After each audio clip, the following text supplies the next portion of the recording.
Want to learn more about scoring paper? You have come to the right place. Hello, I am Katie from thecraftyblogStalker.com, and if you're new to my channel and you love free tutorials, make sure to hit that subscribe button. Today is all about scoring paper, and I'm going to show you a couple different ways that you can do it.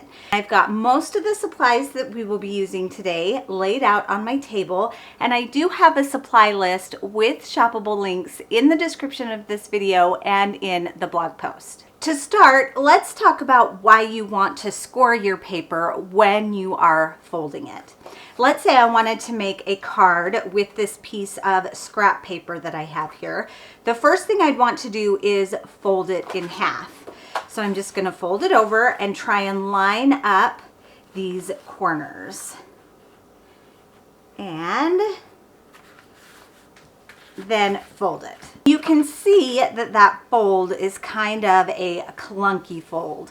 It's not nice and crisp. It has these little peaks and valleys in there, and the card just doesn't look quality. This is a piece of paper that I scored, and look at the difference between those folds. This fold is much nicer, much crisper, and it was actually a lot easier to fold. There are a couple of different ways that you can score your paper or your cardstock. So let me show you a few of those ways. Probably the most popular way to score your paper is with your cutting machine. I use a Cricut, and this is a Cricut scoring stylus. Or for the maker, they have a scoring blade. When you are cutting out your project, using your cutting machine, it tells you when to insert these blades into the housing, and then it automatically scores exactly where that fold needs to go. These are the easiest way to do it because you really don't have to think about it.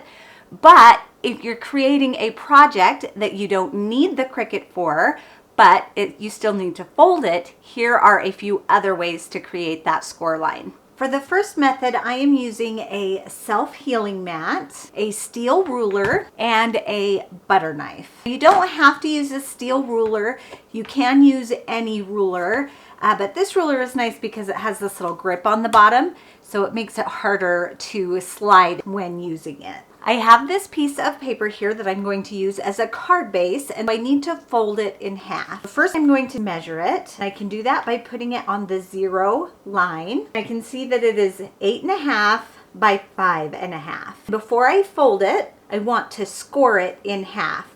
So half of 8.5 is 4.25. I'm going to move this up 1 inch on both sides and line it up on that inch line so I can still see my lines beneath. I'm going to take my ruler, and since I moved it over 1, instead of 4.25, I need 5.25. I'm going to line that ruler up on the 5.25 line right there. This butter knife has a serrated edge and a flat edge, and I want to make sure that I'm using the flat edge. If I use the serrated edge, that will tear up my paper more than I want it to.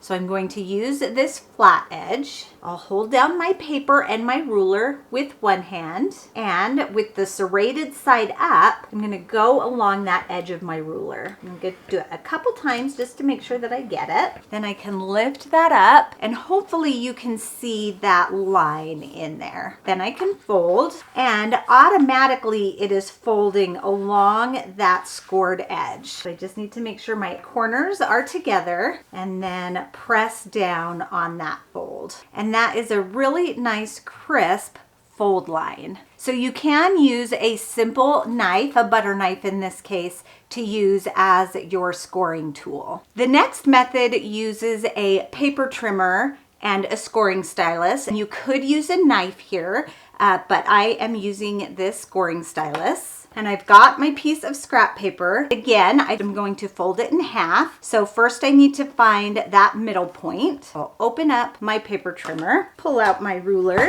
and I'm going to line up this edge of my paper on the track and then along the base of my paper trimmer. But if I bring it all the way down, I can butt it up against that line and go up to that line for the paper trimmer. I can see my paper is 7 inches long, which means I want a score line at the 3.5 inch mark. I can take my paper, butt it up against the bottom of my paper trimmer and bring it to 3.5. I'm gonna bring my blade all the way up because I don't want to cut. I do not want to use this blade. Some paper trimmers do come with a scoring blade, and if they do, you can just run that down.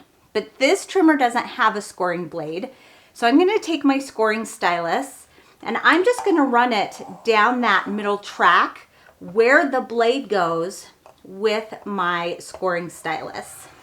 I have my little score line in there. Move this out of the way. I can take my paper and fold it in half. And again, it wants to fold on that score line. And see how easy that was. Even if your paper trimmer doesn't have that scoring blade, you can still use it to create that score line. Another great way to create score lines is using a scoreboard. And these are great if you are creating boxes or paper designs that have lots of folds in them that you then have to assemble. I've got a piece of paper here and there is already a ruler along the top and along the side. To find the middle point of this piece of paper, I just have to butt it up into that corner, and I can see that my paper is 8.5 inches long.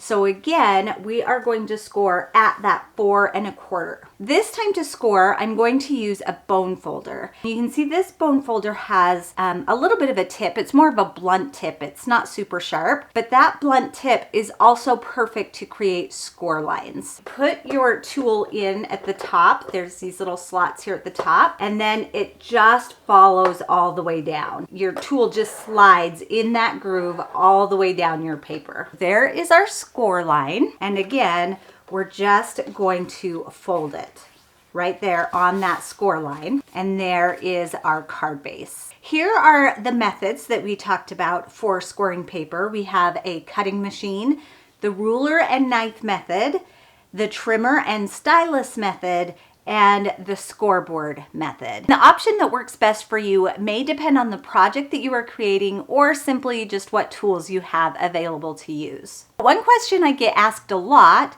is, does it matter which way you fold on that score line? So let's test it out. I've got 2 pieces of paper here, and I'm going to use the scoreboard just because it's easier for me with all the measurements. 8.5. So half of that is 4.25. I'm going to create that line, and I'll do that for both pieces. Both of these papers are laying the same way with that score line on top. With this right side, I'm just going to fold it in. With this other one, I'm going to turn it over and then fold it in. There are the 2 fold lines. Hopefully you can see that clearly. The one that we turned over, you can see there's a little bit of slight fraying there on that fold line. The one we just folded in, there isn't that fraying. I always like to fold in on my score lines because I think that you just get a nicer fold than if you score out on those score lines, because then you get that little bit of fraying. Now, both methods totally work fine, and in the grand scheme of things, does it really matter? Probably not. It's just more of a preference. One last thing I do want to mention is when you're folding, it really is great to always have this bone folder handy, no matter what tool you use to create that score line. A bone folder is really going to help you get an even crisper fold. I put this down and then run over that fold line with the edge of my bone folder. It's going to create an even nicer and crisper fold. I can do it for both. See how it almost keeps that card closed by itself? If you do not have a bone folder and you love to do paper crafting, this really is an inexpensive tool. I recommend that everybody who does any paper crafting at all have a nice quality bone folder. Even the quality ones aren't that expensive, but you do want it to be made out of real bone. Plastic ones are okay, but the real bone folders are much nicer and they work much better, in my opinion. I hope you take away some great tips on how to fold paper and maybe some ideas on what will work best for you. Make sure to visit my website, thecraftyblogsstalker.com. Thanks everyone. Bye and happy crafting.